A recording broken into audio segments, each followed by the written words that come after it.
People, I get so tired of hearing about how insufficient the refugee entry process is or was under President Barack Obama that I decided to look this up for myself. And I gotta tell you, this screening process is exhausting. So, in case you guys didn't actually know what the screening process is, or I guess under Trump was, I'm going to go through this thing for you step by step. The screening process for refugee entry into the United States. Number one, many refugee applicants identify themselves to the UN Refugee Agency, UNHCR,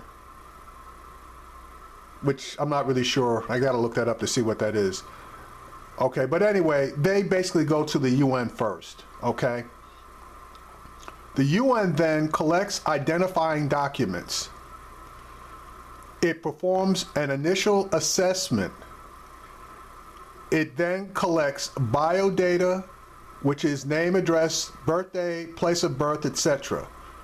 Then it collects biometrics.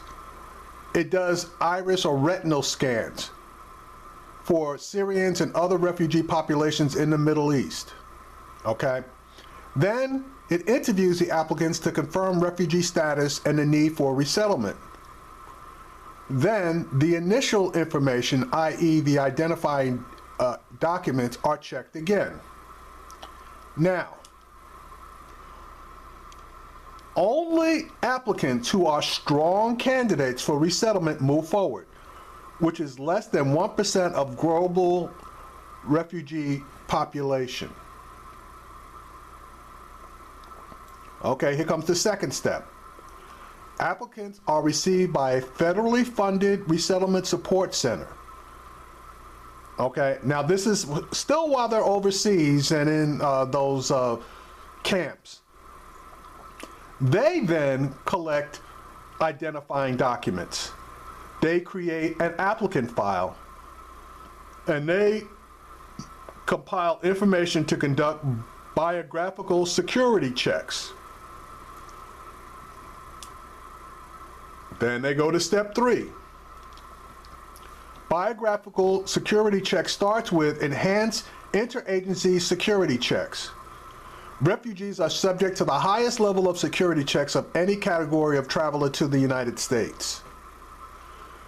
The U.S. security agencies screen the candidate, including National Counterintelligence Center, Intelligence Committee, the FBI, the Department of Homeland Security, and the State Department. So all 4 of these agencies screen these people.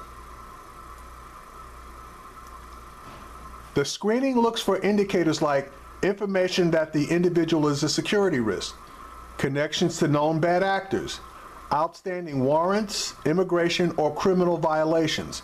If you got anything on your record whatsoever, you're out. The Department of Homeland Security conducts an enhanced review of Syrian cases, which may be referred to USCIS Fraud Detection and National Security Directorate for review. Research that is used by the interviewing officer informs lines of questions related to the applicant's eligibility and credibility. This process is repeated anytime new information is provided, such as a previously used name or different phone number. Otherwise, the process continues. So that if you don't complete that documentation fully and correctly, and say, whoops, I forgot to add this, the whole damn process starts all over again, that in step 3. Okay, let's go to step 4.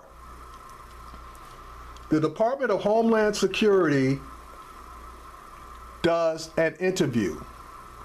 Interviews conducted by the USCIS officers are specially trained for these interviews.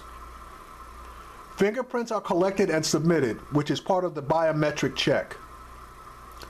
Re-interviews can be conducted if fingerprint results or new information raises questions.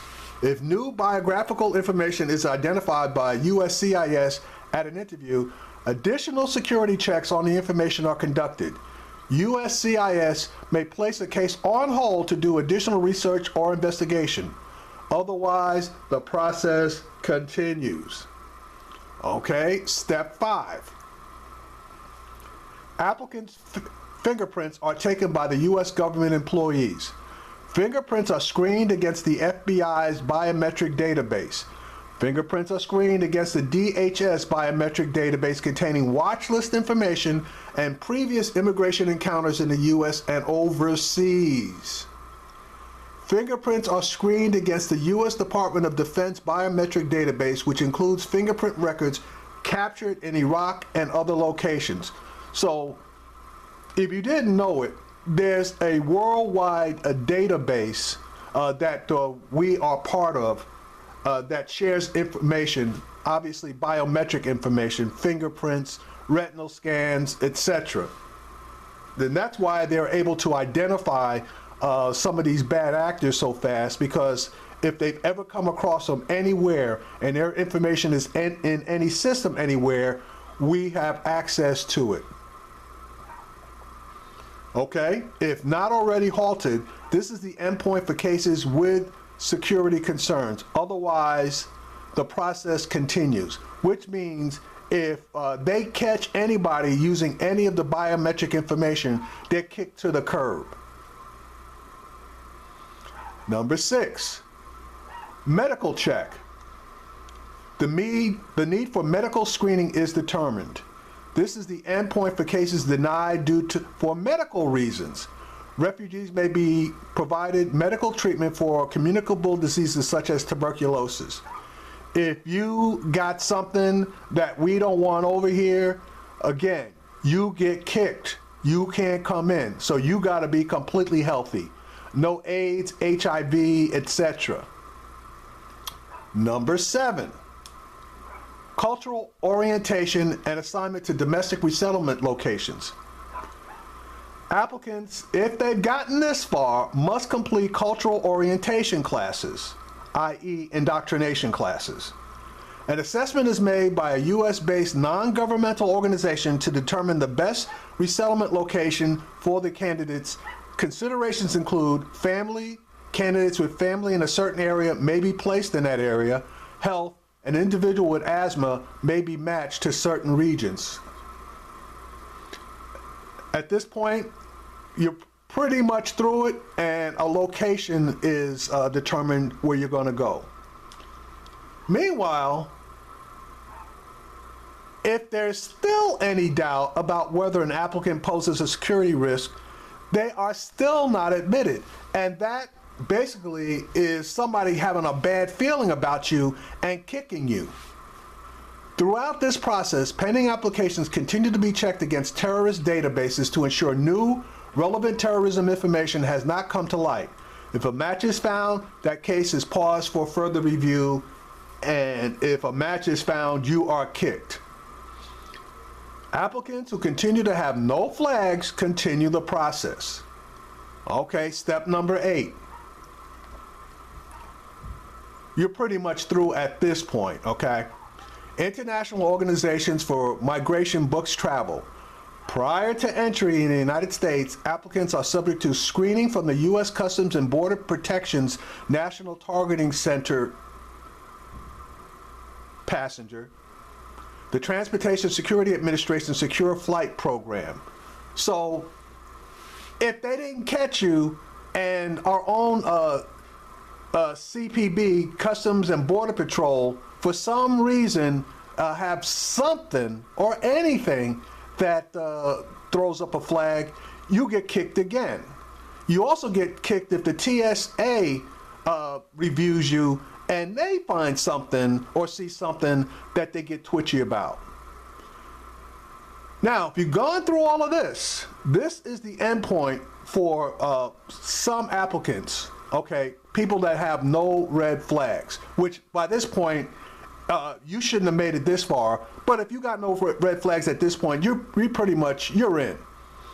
Step number 9. All refugees are required to apply for a green card within a year of their arrival to the United States, which triggers another set of security procedures with the U.S. government. At that point, refugees are woven into the rich fabric of American society. So those are all the steps for vetting, okay? Now, I am more than interested in knowing what else Mr. Trump is going to add to this procedure to make us safe. If you didn't catch these guys in those first 8 steps, I want to know how they're going to catch somebody after that. Now, if they want to add something across the top, or they want to add an additional criteria, they absolutely need to let us know what the hell that criteria is. Because I got to tell you, this vetting process looks solid as a rock. And my understanding is it takes about 2 years to come through the U.S. vetting process. And based on the numbers, only 1% of the worldwide refugees, of which the Syrian refugees probably comprise maybe 20, 30, 40% of that number at least, 1% make it all the way through this process and are able to come to the United States. So this is a bunch of bullshit as far as this call for quote unquote extreme vetting is concerned. I need for them to tell me what is the difference between this vetting process and extreme vetting. Just bullshit in order to try to back up Trump's Mr. Tough Guy position.